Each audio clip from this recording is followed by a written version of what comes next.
Hi, it's Dan from EUjuicers.com, and in this video I'm going to show you some different things about food dehydration. I'm going to talk about why a food dehydrator is useful, some features, what to look for when you're choosing a food dehydrator, and then I'll conclude by showing some different models of the Excalibur food dehydrator.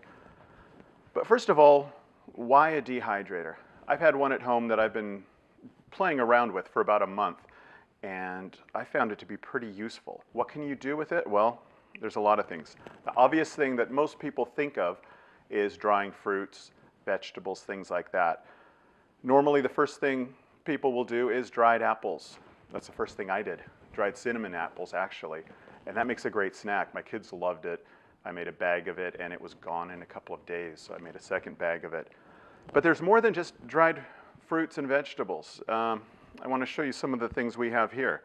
Fruit leathers. You can make your own fruit leathers. You take fruit, you blend it up, you spread it out onto one of these sheets, you dry it, and then you roll it up or cut it up. It makes a great natural snack for your kids, for yourself. You can do things like homemade crackers and flatbreads, especially if you're following a raw diet or a raw lifestyle. These dehydrators will go down to the temperature right around 41, 42 degrees, where you can stay into that safe range and still be considered raw foods. Things like, here we have some dried tomatoes, almost like sun-dried tomatoes. Parsley, here we've got a red pepper that was dried, put in a blender, and you have your own homemade spices, in this case, pepper spice. Got a lot of herbs here as well. These herbs actually came out of my garden this morning. My wife's really big on growing herbs. She likes to use them for all kinds of things. And this, when we brought home the dehydrator, first thing she did was start drying herbs. What do I have here? There's some thyme, some feverfew, sage, motherwort, salvia, peppermint, all kinds. We've got more than that. Let me tell you, why is that helpful? Well, the other day, what was it, Sunday, about 3 days ago, my wife had a bad headache, and she'd rather not take medicines if she can avoid it. She follows a healthy lifestyle, she's vegan. And she went out and she grabbed these guys called feverfew, and here they are dried, and she steeped them in some water with some lemon verbena, with some calendula flowers, and there's a recipe. We might do some recipes later. And in about 30 minutes, her headache was gone. So what does that have to do with the dehydrator? Well, that works great in the summer when we have fresh flowers. She can go out, cut them, immediately make an infusion or a tea from this. But what about in the winter? So what she's doing now in the summer, she's out there every day cutting these things, drying them, so we can have them for later.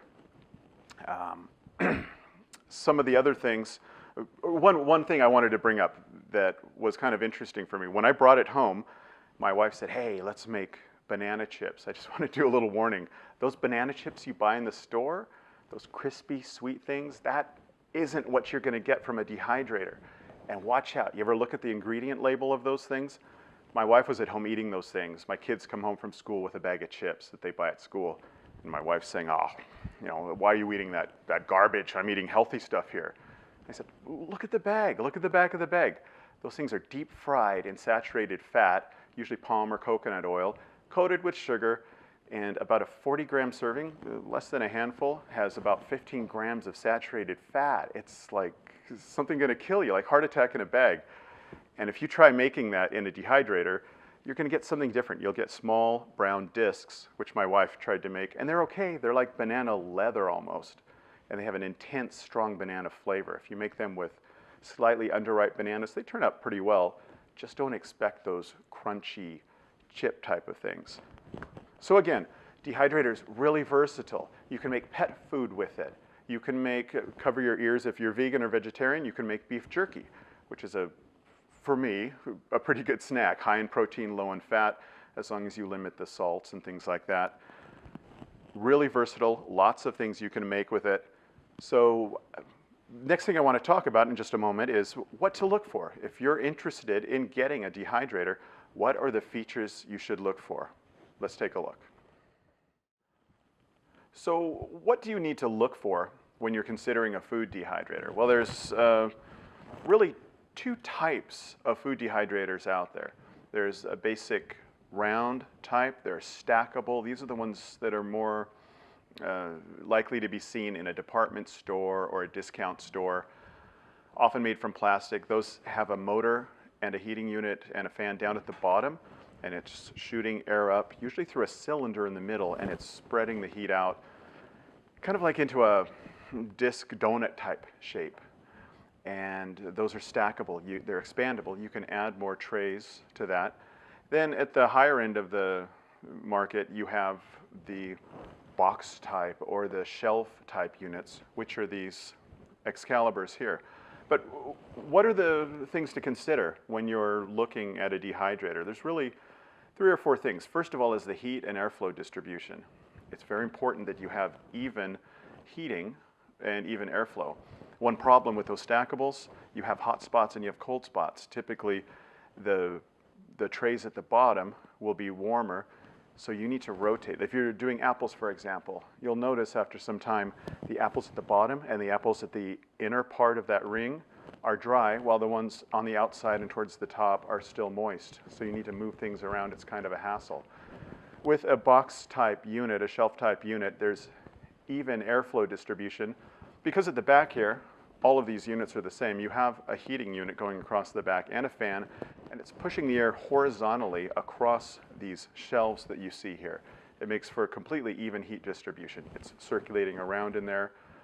When I've used it, I've had no problem. My apples in one corner and my apples in another corner, a lower shelf, were all equally warm.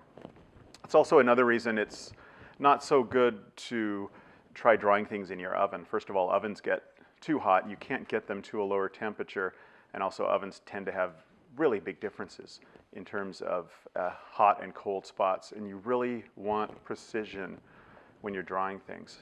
Another thing to look for in dehydrators is the access and the versatility. Let's say you're looking at one of these stackable dehydrators. What they're doing, they're usually coming in groups of trays, and if you want to get something off the bottom, you've got to take all the ones off the top. It's not very accessible. You can't just reach into the bottom and move things around. With a shelf type unit like these, you can open the door and immediately access whatever you want. They're quick, they're easy. That's one reason why they're more of a premium product. Versatility, what I mean by that is, can you put different size objects in there? Again, a stackable, you're limited. You have a very small space. With these, if you've got something bigger, if you're, let's say you got half a pepper in there, or maybe you got some big flowers you're drawing for a craft project even, or a paper mache item, you can take out some of these shelves and leave just one at the bottom, or maybe one at the bottom, one halfway up. You have a lot more space to work with. They're very versatile.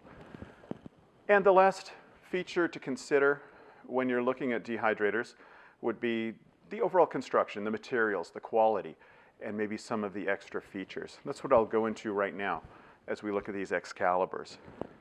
Now, if you ever look online, I suggest you go to different food bloggers. There's tons of them, health food bloggers. You can also go to review sites. You can look at different dehydrators and see what's considered the better ones. And you will find, you don't have to just believe me, you'll find most of these sites tend to recommend the Excalibur. The Excalibur is kind of the Rolls-Royce of food dehydrators. They've got a long history of making dehydrators. They have a very good reputation for quality. So what are the differences between the models? You can immediately see they look similar. They're all basically operating under the same principle. You have a box, you have shelves inside, you have a heating unit and a fan at the back, evenly distributing the heat. The differentiating factors tend to be the capacity, some of the extra features, and the construction. Starting with the smallest model here. This model only comes in black, and it doesn't come with a timer, but it will still do a good job on your apples and most products. It's smaller. Let me open it up. This is a 4-shelf unit. Only, like I said, only comes in black. There's 4 shelves in here. All of them have these silicone trays inside, which are fine for heat distribution.